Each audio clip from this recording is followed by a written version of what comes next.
Bienvenue à mes auditeurs, vous êtes sur Afro Panorama et vous écoutez Entrevue.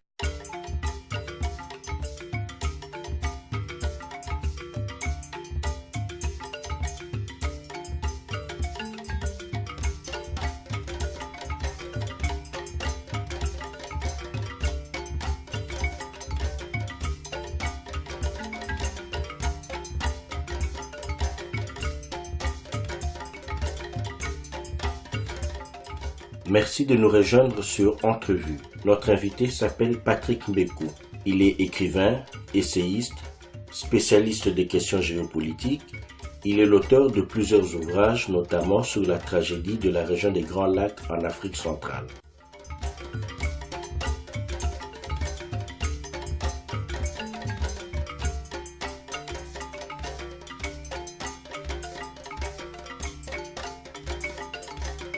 Entrevue, production et présentation, Mawadi Mpembi.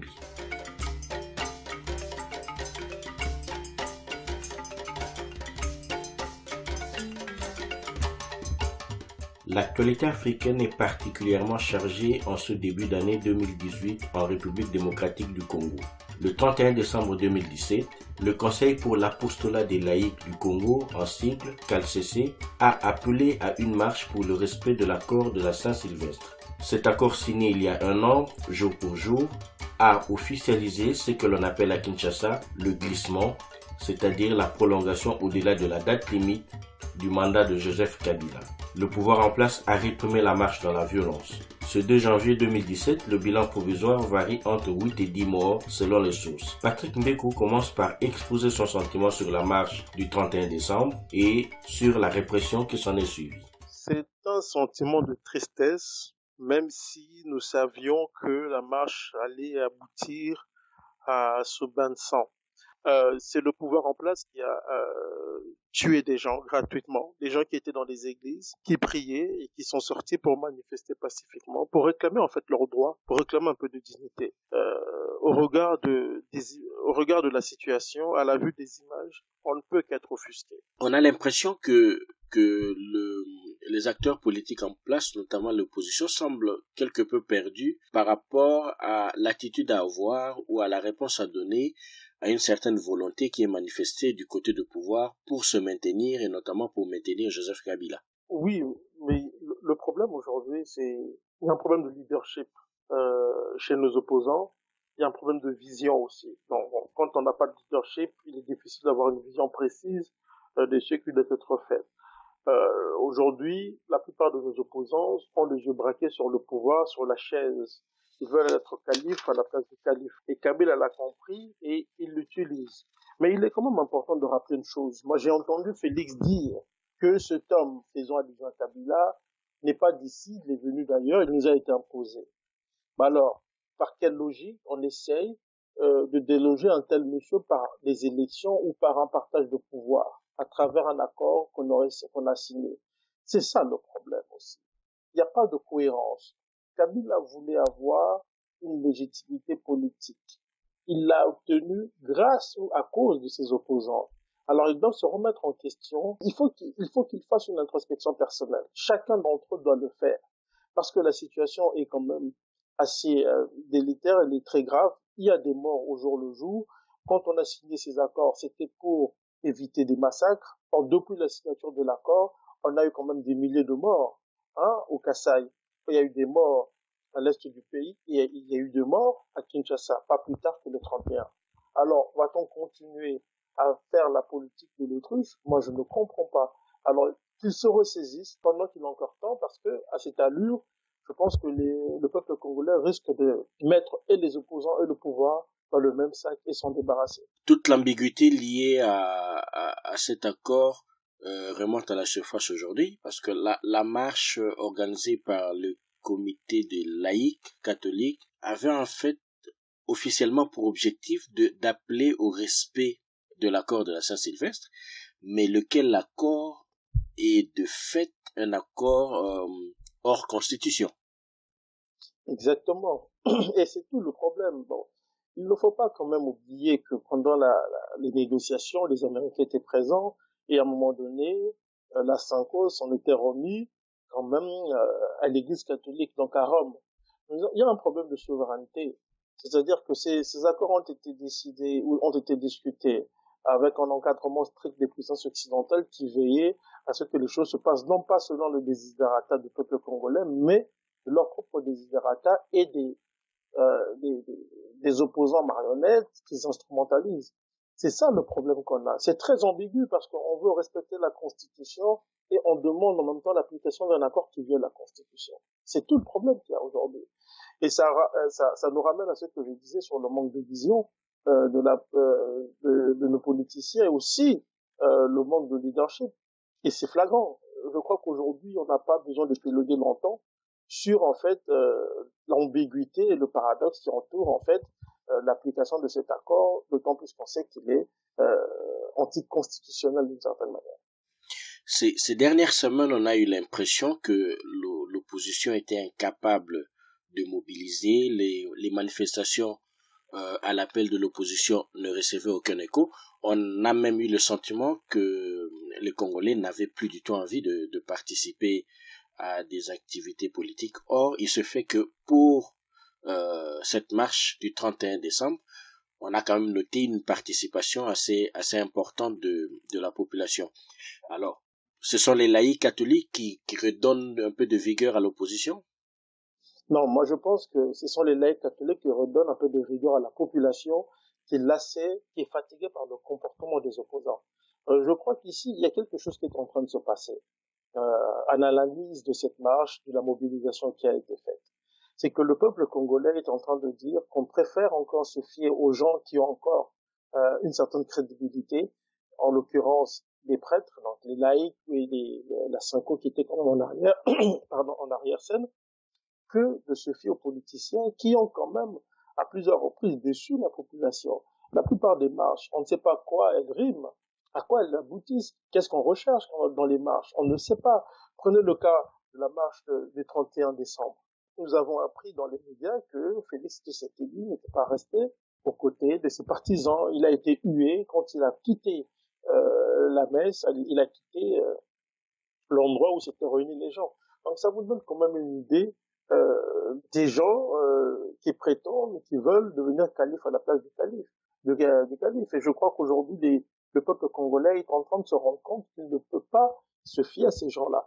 Donc cette marche, c'est le signe que aujourd'hui les Congolais préfèrent encore beaucoup plus écouter l'Église catholique ou les laïcs que d'écouter des politiciens qui n'ont plus aucune crédibilité à leurs yeux.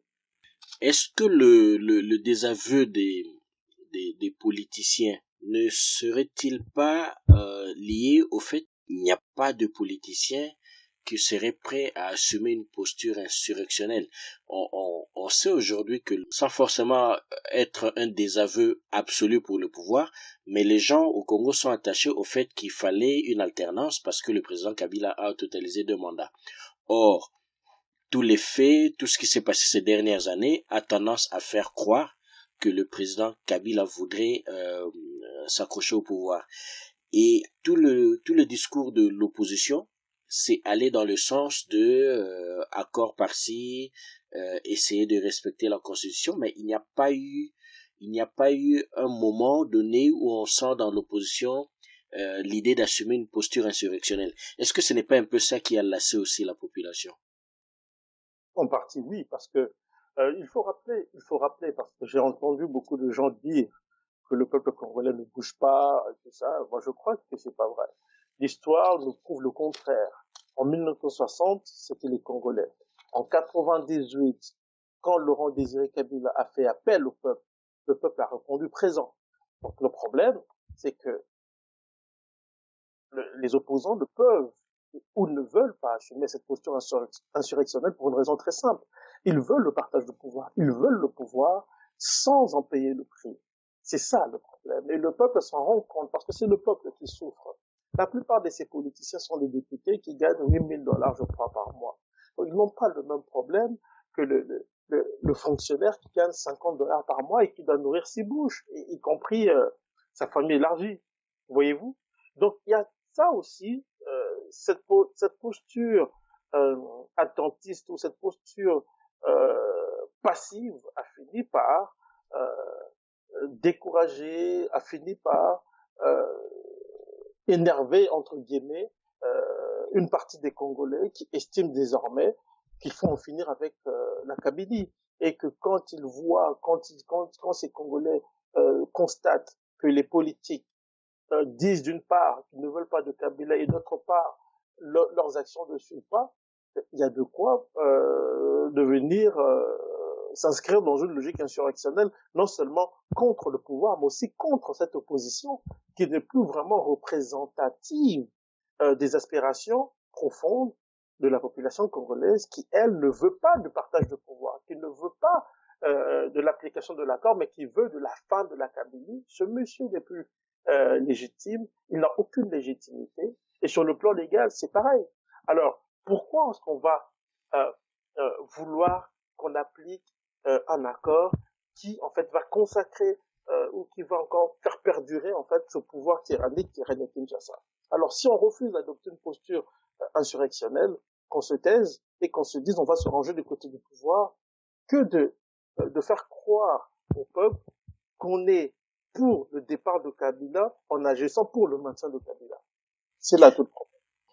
Et en même temps, le Conseil pour l'apostolat de laïcs catholiques du Congo, le CALCC, qui a organisé la marche du 31 décembre, a un discours dans lequel il insiste sur une lutte plutôt non violente. Alors, comment expliquer que le peuple qui, à un certain moment, serait plutôt pour une posture insurrectionnelle, accepte quand même de suivre le CALCC qui, lui aussi, a un discours dans lequel la posture insurrectionnelle est écartée et qu'on voudrait plutôt une approche non violente?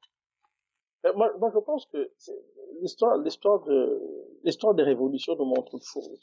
C'est que la posture insurrectionnelle peut afficher, peut paraître aussi parfois non violente.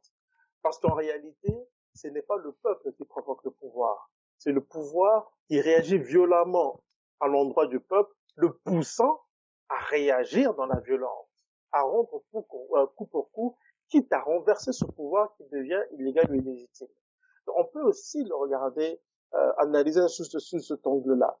Mais il est vrai qu'aujourd'hui, ça prend un mouvement véritablement insurrectionnel qui dit non. Et par insurrectionnel, on ne va pas seulement dire un mouvement qui va prendre nécessairement les armes. On peut, par exemple, aujourd'hui, neutraliser ou court-circuiter le fonctionnement des institutions. C'est une mesure insurrectionnelle.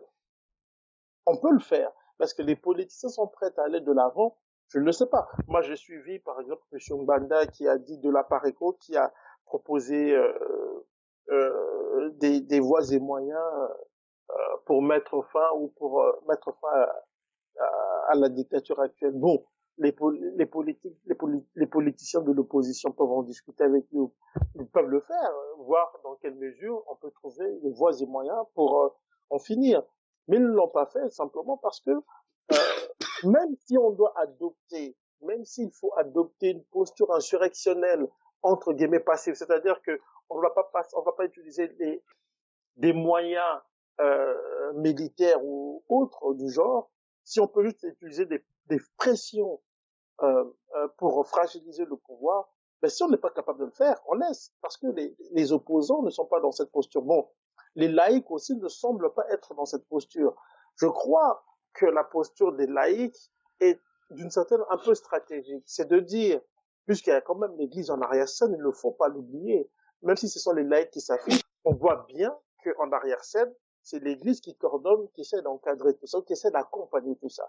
Alors l'Église ne peut pas, de par sa nature, de par la fonction même de l'Église, adopter une posture insurrectionnelle ouverte. Elle va le faire de manière très subtile, quitte aux politiciens de comprendre le message subliminal qui est envoyé et de mettre en branle une mécanique qui peut mener à une insurrection populaire qui peut mettre fin à la Kabylie. Le problème, c'est que cette opposition n'a pas capté le message. La preuve en est que, et je l'ai dit, Félix est parti. D'autres opposants ont préféré s'éclipser ou prendre la poudre d'escampette ou se plaindre, alors qu'en réalité, nous sommes en face d'un système qui est brutal et qui ne peut comprendre que le message de la brutalité ou de l'insurrection. Et si on n'adopte pas ce message-là, rien n'évoluera. On va revenir un peu à ce que vous disiez tout à l'heure. Lors de la négociation des accords de la Saint-Sylvestre, il y avait une forte présence de la communauté internationale. Communauté internationale, on entend par là les puissances occidentales. Est-ce que cette communauté joue un certain rôle dans le mode ou dans la manière dont l'opposition veut lutter contre le pouvoir actuel? Oui, moi je pense que il faut que nous comprenions une chose, c'est que les Occidentaux jouent un jeu troublant qui consiste à soutenir la thèse et l'antithèse. Parce que le plus important pour eux, c'est de sortir gagnant, de miser, d'être du bon côté de l'histoire, peu importe l'issue de du bras de fer qui oppose l'opposition au pouvoir actuellement. C'est ça l'objectif des Occidentaux. Donc pour ce faire, ils vont parler à Kabila, exercer des pressions sur lui, parler à l'opposition, qui exercer des pressions sur elle aussi. On a vu à l'arrivée de Nikki Haley, on l'a vu, les opposants s'attendaient à une position forte des États-Unis, bien entendu une position forte, suivie quand même ils ont endossé le calendrier électoral proposé par la CENI qui allait à contre-courant de ce que proposait l'opposition. Et les opposants se sont tus. Voilà dans quoi nous sommes. Alors, si nous restons dans cette logique de vouloir ou d'attendre que les solutions viennent de l'étranger, nous allons attendre longtemps parce que c'est l'étranger qui est quand même à l'origine, à la base de tout ce qui arrive aujourd'hui à notre pays, la RDC. Donc, on ne peut pas demander à ceux qui ont créé le problème de trouver des solutions à des problèmes qu'ils ont créés. Einstein disait que c'était de la folie. Faire la même chose et s'attendre à des résultats différents. Nous devons changer d'approche, que les opposants comptent sur la population et la population fera la différence le moment venu. Patrick Beko, vous êtes écrivain, essayiste, vous êtes un spécialiste de la géopolitique et vous avez publié un certain nombre de livres qui ont connu un franc succès, notamment sur les guerres à l'est du Congo et sur la tragédie rwandaise. Et vous répondez à nos questions aujourd'hui sur la situation en République démocratique du Congo. La France et l'Espagne ont bloqué aujourd'hui une résolution de l'Union européenne condamnant les massacres survenus à Kinshasa ce 31 décembre et qui allait dans le sens de prendre des sanctions contre le régime. Est-ce que l'attitude de la France et de l'Espagne vous semble compréhensible? Non, mais ces deux pays réagissent en fonction de leurs intérêts. Ils ont des intérêts, ils sont en train de lorgner la RDC. Il y a le projet INGA dans lequel l'Espagne veut s'impliquer. Il y a la France qui veut s'impliquer dans le domaine minier. Il ne faut pas qu'on se raconte des histoires. Hein, il faut que nous comprenions que pour ces gens-là, c'est une question d'intérêt. Moi, je ne suis aucunement surpris par leur posture. De toute façon, ça fait des années que Kabila tue, ces puissances ne bougent pas. Je tiens à rappeler que la France avait quand même encouragé la fraude électorale de 2006 et de 2011. Donc il ne faut quand même pas qu'on l'oublie. Il faut que les Congolais aient quand même le regard constamment braqué sur le rétroviseur de l'histoire s'ils veulent comprendre ce qui leur arrive aujourd'hui. Donc ils vont s'en prendre à la France alors que la politique de la France a toujours été cohérente avec les intérêts français. Donc c'est à nous de défendre nos intérêts et de ne plus compter sur des gens qui sont quand même ou qui prennent part à la misère que connaît notre peuple. Aujourd'hui, lorsqu'on regarde le déroulement de la journée du 31, les gens se sont retrouvés dans les paroisses, dans les églises pour une messe et devraient en principe marcher à la sortie de la messe. Alors, on n'a pas le sentiment de l'extérieur que ces manifestants représentaient un quelconque danger. Mais le pouvoir a quand même tiré sur des personnes qui avaient Bible et chapelet en main.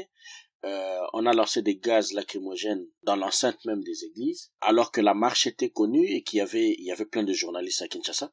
Pourquoi est-ce que vous croyez que le pouvoir a quand même usé d'autant de violence? Parce que ce pouvoir, d'abord, ne représente pas le peuple congolais. Ce n'est pas le peuple congolais qui a choisi ce pouvoir. Ce pouvoir se pérennise par la violence. Et s'il constate que ce pouvoir est mis à mal par des Congolais, ou si ce pouvoir se sent en danger, il va utiliser tous les moyens à sa disposition pour arriver à ses fins. C'est comme ça qu'il faut le comprendre. Nous sommes dans un pays qui est occupé par des forces étrangères de manière très subtile, qui a à sa tête un monsieur qui n'a qui ne s'est jamais soucié du bien-être des Congolais, ce qui est tout à fait normal parce que c'est un mercenaire. Kabila n'est pas arrivé à la tête du Congo sur par des voies euh, légales. Il n'est pas arrivé à la tête du Congo parce que les Congolais l'ont choisi.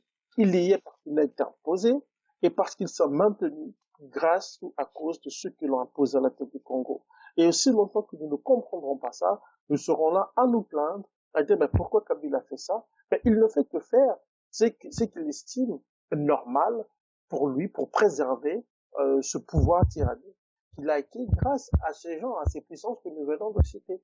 Donc c'est à nous de le comprendre parce que Kabila ne considère pas le Congolais comme son peuple parce que le Congolais ne représente pas le peuple euh, que Kabila dirigerait. Le Congolais, ce sont dans l'entendement des gens comme Kabila, ce sont des gens qui occupent une terre que lui dirige par défi.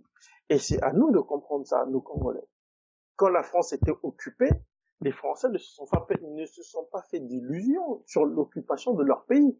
Ils se sont battus, ils ne se sont pas allés quémander la pitié des occupants parce que les occupants, ce n'est pas dans leur intérêt d'accepter ou de se soucier du bien-être des gens qui sont occupés. Donc c'est à nous de prendre notre responsabilité et devant l'histoire et devant la postérité. Donc Kabila ne nous doit rien, mais nous, s'il y a une chose que nous lui devons, c'est le chasser. Et comment est-ce que cela peut se faire concrètement? Mais moi, je pense que cela peut se faire en plusieurs étapes. Il y a l'étape de la conscientisation quand même qui semble tenir, mais il y a une autre étape. Il ne faut rien négliger. Parce que souvent quand on parle de conscientisation, les gens ont tendance à dire qu'on est conscientisé, il est vrai, que tout le monde est conscient de ce qui se passe. On peut être conscient de ce qui se passe sans être conscient du modus operandi de l'ennemi. Et là, ça pose problème. Mais c'est à ce moment-là qu'on a besoin d'un leadership éclairé, d'un leadership qui a une certaine vision. Et aujourd'hui, nous sommes bloqués par des politiciens. Je ne parle pas d'hommes politiques, je parle des politiciens qui n'ont pas de vision et qui ne pensent qu'à leur ventre. Résultat, le processus de libération ne peut que prendre du temps. Mais si ces gens-là continuent à être là, nous serons à un moment donné obligés de nous débarrasser d'eux pour affronter convenablement le monstre qui est en face. Parce que le problème aujourd'hui vient de nous-mêmes, vient de certains de nos frères, qui sont soit manipulés ou qui eux-mêmes, par égoïsme, ne veulent pas que cette situation-là change. Donc, il y a un processus qui doit être fait. Moi, je ne pense pas qu'il y a une solution miracle. Ce que je sais, c'est que l'histoire nous apprend que le peuple a renversé des tyrannies avec, à leur tête, des gens qui avaient une certaine vision de ce qui doit être fait. Les Congolais, nous avons des gens intelligents, nous avons des gens qui ont une certaine vision de ce qui doit être fait. Maintenant, il est temps, de faire sauter le verrou qui nous empêche, en fait, de remplir ce rôle-là. Et si ce verrou-là, c'est la classe politique, il faut la faire sauter. Voilà. Dans les mois qui viennent, cette année 2018 va sûrement être riche en événements. Comment est-ce que vous voyez l'avenir? Je pense que moi, je ne sais pas si je dois parler seulement de 2018, mais je vois l'avenir du Congo. Je me dis, comme Lumumba disait, l'avenir sera radieux, mais pour qu'il soit radieux, il y aura des moments de turbulence qui vont peut-être être très violents. Nous devons nous y attendre parce que la liberté passe aussi par parfois le sang. Et si le prix du sang n'est pas payé, il sera difficile de jouir de la liberté que nous voulons. Donc, nous devons accepter qu'il y aura des sacrifices. Nous devons nous mettre en tête que certains d'entre nous vont tomber, mais d'autres doivent continuer pour au moins le bonheur de ceux qui viendront après nous. Ne nous battons pas seulement pour nous. Battons-nous aussi pour ceux qui viendront, pour nos enfants. Si nous tombons, ils continuent. Et si eux tombent, que leurs enfants à eux continuent. Nous devons être dans cette logique-là. Je regarde l'avenir du Congo pour moi. Je pense qu'il est radieux. Je pense que nous avançons quand même vers la libération de ce pays. Ça fait 20 ans que ça dure quand même. Et ça fait il y a de cela quelques années, les Congolais ont décidé de prendre leur destin en main. Il y a encore des choses à faire. Il y a des lacunes, c'est normal. Mais au moins, il y a la volonté de changer la situation actuelle. Donc pour moi, peu importe ce qui va arriver, une chose est sûre, les Congolais vont libérer leur pays, recouvrer leur souveraineté et dignité. Et vivre dans la dignité. Alors, il y a plusieurs scénarios qui peuvent être envisagés. Globalement, tout le monde parle de transition. mais il y en a qui voudraient parler de transition sans Kabila. Il y en a qui parleraient de transition avec Kabila comme convenu dans le cadre des accords de la Saint-Sylvestre. À votre avis, quelle serait la porte de sortie idéale?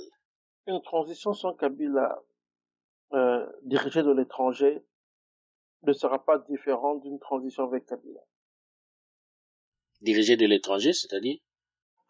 Une transition dirigée par ceux qui ont fabriqué Kabila n'apportera pas de bonheur au peuple congolais. Kabila est une fabrication. Alors, si on ne veut pas de Kabila, il n'y a pas de problème, on n'en veut pas. Mais s'il faut une transition sans lui, qui allons nous mettre à la place? Des gens qui dépendent de ceux qui ont fabriqué Kabila. C'est ça le problème aussi. On nous a appris, on nous pousse à regarder le doigt et non la lune. On nous pousse à regarder les marionnettes et non les marionnettistes. C'est ça aussi le problème du Congo. Si il y a une transition sans Kabila, décidée par des Congolais qui ne dépendent d'aucun intérêt étranger, alors je dirais qu'il y aura des changements. S'il faut avoir une transition sans Kabila avec les marionnettes des gens qui ont fabriqué Kabila, il n'y aura aucune différence. Dans un article paru dans le journal Le Monde, il semble que Kabila, le président de la République actuelle, invoquerait la possibilité de mourir par balle, estimant que son destin est tout tracé. Vous avez lu cet article, j'imagine? Je l'ai lu, oui. Qu'est-ce qu'il faut comprendre par ces propos? Le problème, beaucoup de gens sont restés sur le propos, mais quand on situe le propos dans le contexte et qu'on lit l'article, on voit une chose. On voit un homme rusé, qui est prêt à tout pour arriver à ses fins. Donc, une balle dans la tête pour lui sera peut-être la finalité au cas où il échoue. C'est comme ça qu'il faut regarder ça. Parce que on a beaucoup analysé cette phrase sans prendre, sans lire, sans prendre, le prendre dans le contexte, le situer dans le contexte, pardon. Ce qui fait que les gens pensent que Kabila est suicidaire. Non, il n'est pas suicidaire. Il ne l'est pas. C'est quelqu'un qui calcule tous ses coups, qui a créé un système extrêmement corrompu, où il y a des rivalités, où les uns veulent être calife à la place du calife, et lui, il est au sommet en train de tirer les ficelles. Donc, pour Kabila, selon mon analyse, pour Kabila, s'il échoue complètement dans toutes ces manœuvres, à ce moment-là, il se dira, écoutez, mon heure est arrivée, je veux recevoir la balle que je dois recevoir. Mais tant et aussi longtemps qu'il n'a pas atteint ses objectifs, il n'est pas arrivé à ses fins, il va continuer à manœuvrer pour s'éterniser au pouvoir. Je rappelle une chose, c'est que les Américains sont en train de dire quoi maintenant à Kabila? Que ils sont prêts à le soutenir. Si, au niveau de l'opposition, ils ne trouvent personne, et si Kabila leur présente quelqu'un. Vous voyez? Oui. C'est-à-dire que en fait, Kabila joue sur le temps. Et le problème, c'est que il faut comprendre que ce monsieur est rusé. Quand on fait 15 ans à la tête d'un pays comme la RDC, on apprend beaucoup de choses. On est conseillé par certains chefs d'État aussi ténébreux que lui. Vous comprenez? On comprend un certain nombre de réalités.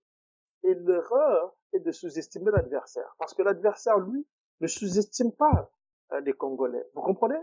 C'est ça le problème des Congolais. Ils ne comprennent pas une chose, que Kabila, quand on dit qu'il y a une marche de chrétiens, Kabila sort les canons. Il sort les canons. Parce que lui ne sous-estime pas les Congolais. Mais les Congolais le sous-estiment. Ils disent qu'il est bête. Et après, il pleure. Vous comprenez? C'est qu'à un moment donné, il faut prendre l'adversaire au sérieux. Il faut prendre l'adversaire au sérieux.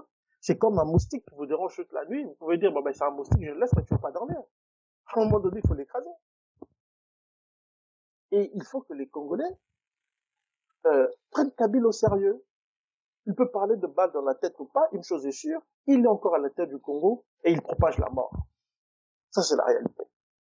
Quel devrait être l'agenda pour les acteurs politiques dans les mois qui viennent? Moi, je souhaiterais que les acteurs politiques, notamment ceux de l'opposition, qu'ils se mettent ensemble, qu'ils mettent de côté leurs égos, qu'ils mettent de côté des calculs politiciens, qu'ils pensent au peuple congolais et surtout qu'ils aillent aussi vers la société civile. Qu'ils évitent un peu de se prendre pour le nombre du monde. Ça, c'est un problème qu'on a aujourd'hui au sein de la classe politique, notamment de l'opposition. Et je souhaiterais aussi qu'il y ait un travail qu'il y ait une symbiose avec les gens de la diaspora, les acteurs de la diaspora. Je pense qu'il faut étrangler ce pouvoir et pour y arriver, il faut que les têtes pensantes de cette communauté congolaise de partout, aussi bien du pays que de la diaspora, que les têtes pensantes se mettent ensemble, qu'ils élaborent des stratégies afin de mettre fin à la tyrannie en place. Moi, je crois que c'est possible. Je ne pense pas que ces gens-là sont extraordinaires. C'est juste qu'ils ont en face d'eux des gens qui ne sont pas organisés. C'est ça la force de Kabila. Ce n'est pas qu'il est extraordinairement intelligent ou rusé, il a la ruse avec lui, mais il bénéficie d'un concours de circonstances qui fait que tout coule, tout baigne pour lui.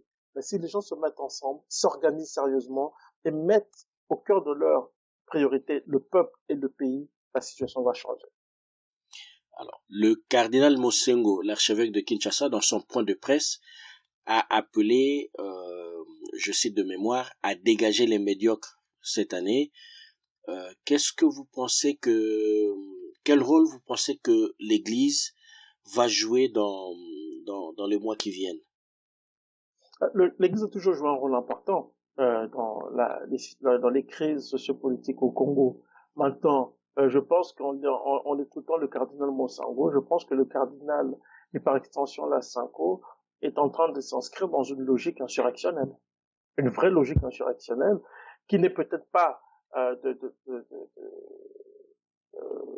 d'user d'une certaine violence, mais d'utiliser peut-être des stratégies soft pour secouer le pouvoir et aussi mobiliser la population. Je pense que l'Église est dans cette logique-là et j'espère qu'elle va continuer dans cette logique-là, qu'elle ne va pas changer sur injonction des puissances étrangères ou du Vatican.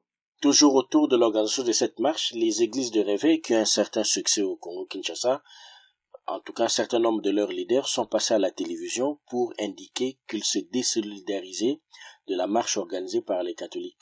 Quel est votre sentiment là-dessus? C'est triste, mais en même temps ça ne me surprend pas.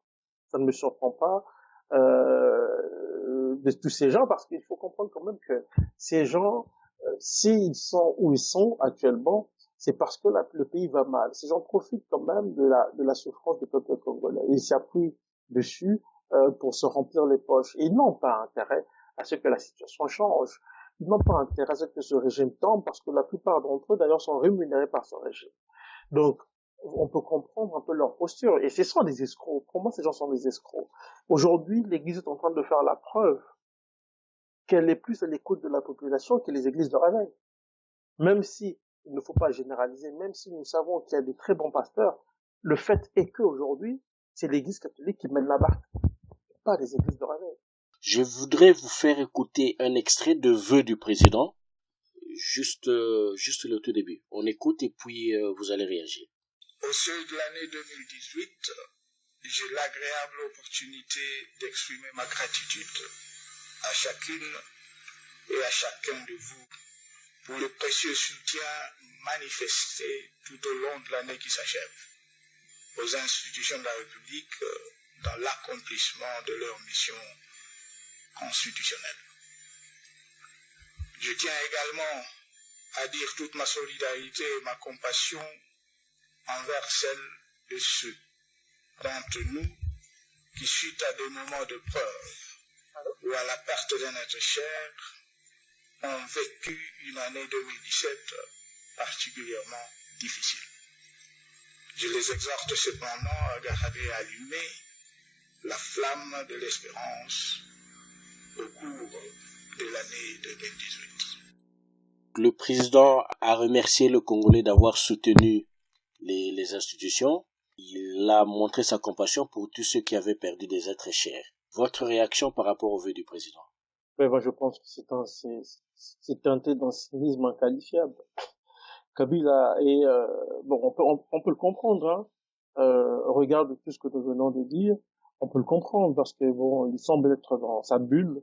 Et pour lui, les Congolais vont bien, la situation sécuritaire va bien, a évolué, il n'y a plus de troubles, et puis voilà, même si on tue ici et là, même si ces hommes ont tué le 31, pour lui, tout va bien. Ben, moi, je pense que son intervention est à l'image de l'homme. Donc, c'est tenté d'un cynisme inqualifiable. Patrick Mbeko, merci d'avoir accepté de répondre à nos questions. Un plaisir.